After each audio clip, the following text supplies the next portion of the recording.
Hello and welcome to my channel. My name is Moltisanti. I am a Jungian transformation coach. I help people reach their highest potential by unleashing their inner power. One practice I've been cultivating for many years is to connect to the lunar cycles and to understand the cosmic events as related to us, to our emotional life, and to the ability of using these events in alignment with what is happening to us, to our lives, to understand better ourselves, and also to enter in a cosmic timing so that to keep the movement flowing forward. Full moon in Cancer is a powerful celestial moment for us. It's a moon of the mother, of the family, and brings us into ourselves inside. It taps into our inner family, to the relationship with mother, to relationship with the nurturing. So it's calling us to see what is it we are nurturing in ourselves. How do we invest to take care of ourselves? Do we nurture things that are not for our highest good? Do we nurture our inner self, or do we nurture only the part of us that it's available, and our appearance, what is available to others?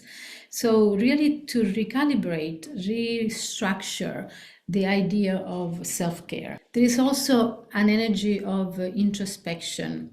Mars is retrograde in Cancer. When Mars is retrograde, we see that the action, it's not going so strong. It's actually holding back, looking back of action in the past, see what it needs to be repaired, see what it needs to be rewritten.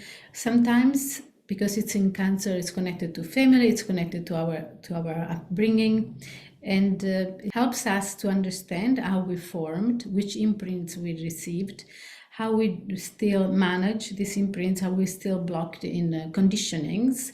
And it's really giving us time to reflect.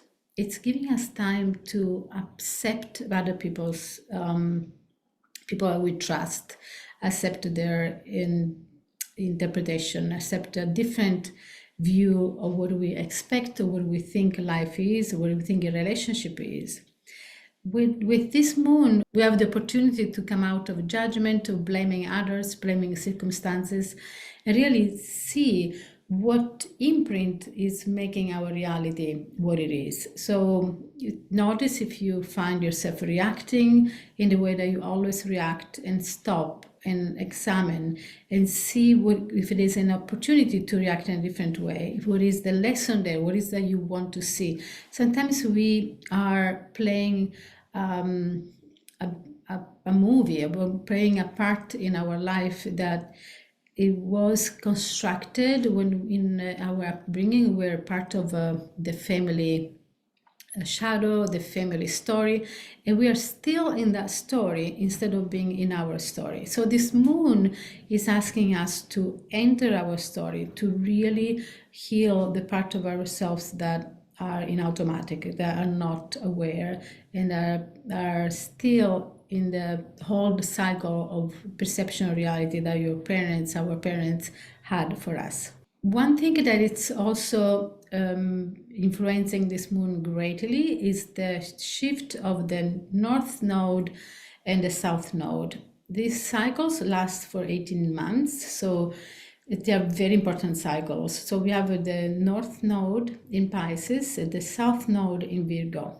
So if we attune in this energy of the north node, we connect it to our future. What is the perception of our future? It's in Pisces, so it's the cosmos wants us to connect it to our higher self, to our self with the capital S, to our infinite sense, the sense of our spirit, our soul, and also wants us to start to be more sensitive. What is the meaning of our life? It's just the survival, it's just to be provided or to provide, or it's also a bigger picture. What is how our spirit wants us to behave? What do we do that feeds our soul?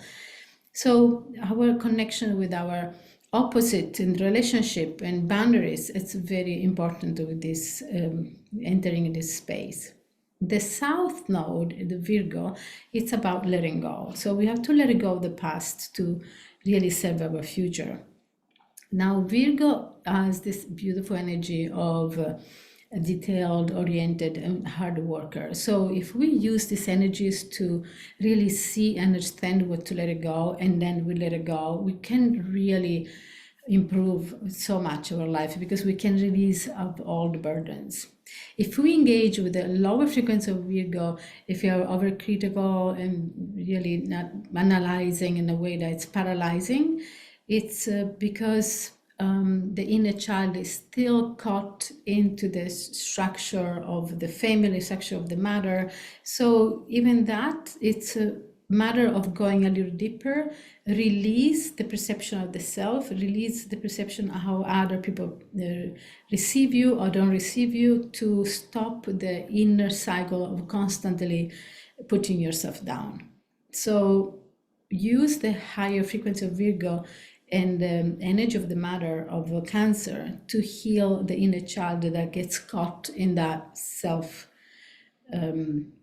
loathing. We also have 5 planets in the water element. So this makes this full moon extremely emotional, extremely vulnerable.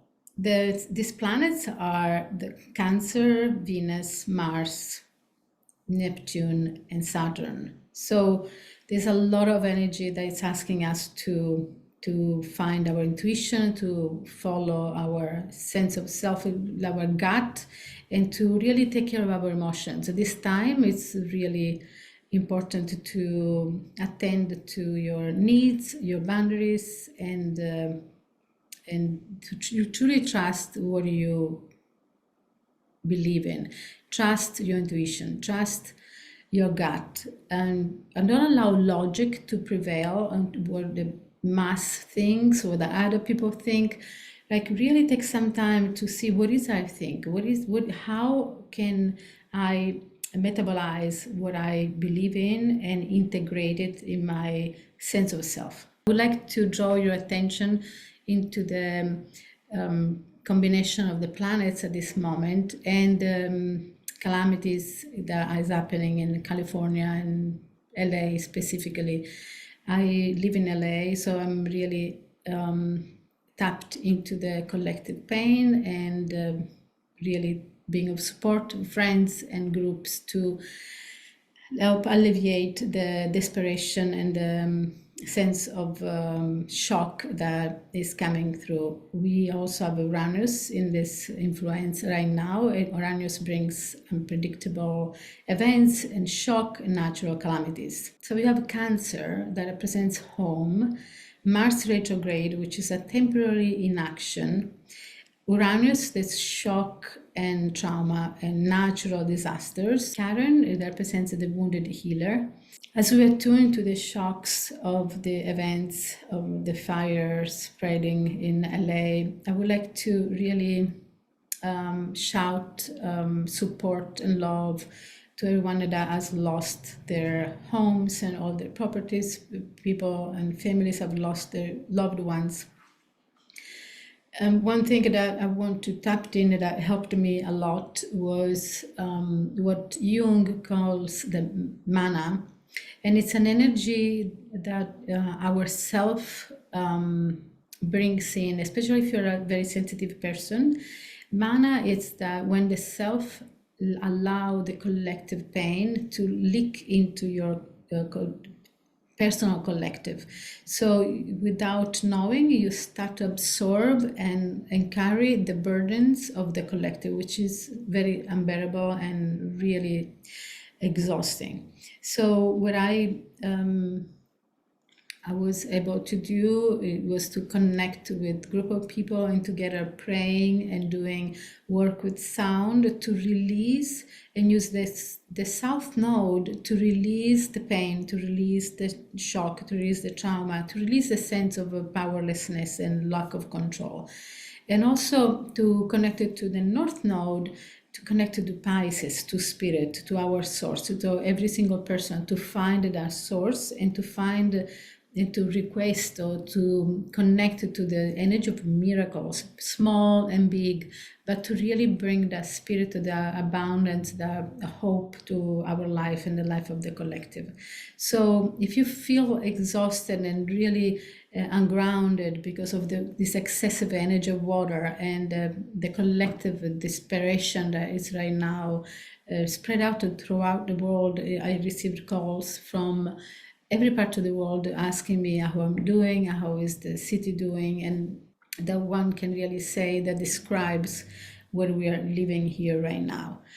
But I noticed that if I was allowing myself to be exhausted and really going into a hamster wheel, not knowing what to do, how to do it, not knowing how to protect ourselves and our family, and also taking care of others, I really stopped, I started to meditate, and then I understood that the best action I would take would be to release, to give it to the earth, to the south node, and release, and having a little bit more energy back to be able to cook for my friends, to nurture them in the way that they need it. So to finish this analysis of the full moon in Cancer, I invite you to connect it to your divine mother, to your inner mother, to really nurture yourself, to honor your emotions, to go in the flow of the water, but also create boundaries so that you're not attracting and absorbing and processing emotions are not yours. So that by preventing your energy, you are more fulfilled and you have more energy to volunteer, to be present for other people. One thing that also it's affecting all of us, it's the survival guilt. Also, that was a very important thing for me to face and to release and to really honor my heart and have the capacity to share my heart with others without being trapped into lower frequencies. A good practice is to allow your feet to be grounded, to breathe, make time for conscious breathing to come in and allow from your intuition to see that your roots are coming out and grounding into the earth.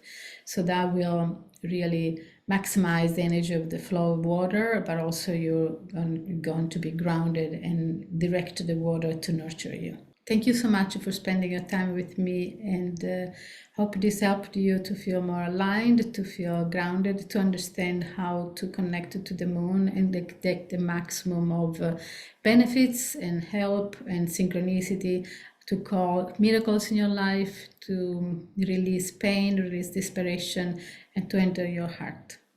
Talk to you soon.